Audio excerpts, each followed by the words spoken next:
Hi అండి. చాలా రోజులుగా ఏం తిన్నా నోటికి సహించడం లేదా? అయితే ఒక్కసారి ఈ పుదీనా రోటి పచ్చడి ట్రై చేసి చూడండి. దీనికోసం ముందుగా కడాయిలో 2 స్పూన్ల ఆయిల్ వేసి, జీలకర్ర, మెంతులు వేసి వేగించినాక ఎండుమిర్చి కూడా వేసి బాగా వేయించి పక్కకు తీసేయండి.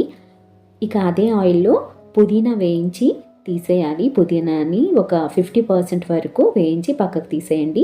ఇక అదే మూకుడులో మరో 2 స్పూన్ల ఆయిల్ వేసి, టమాటా ముక్కలు, తగినంత ఉప్పు, పసుపు కూడా వేసి మూత పెట్టి వేయించి తీసేయండి.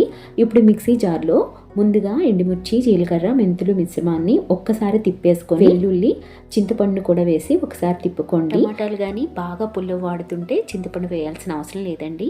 ఇక ఆ తర్వాత ఇందులోనే పుదీనా, టమాటా మిశ్రమాన్ని కూడా వేసి ఒకసారి తిప్పేసుకుంటే మనకి పుదీనా రోటి పచ్చడి రెడీ అవుతుంది. ఇంకా చివరిగా ఉల్లి ముక్కలు కూడా కలిపేసుకుంటే మన కమ్మని పుదీనా రోటి పచ్చడి రెడీ అండి.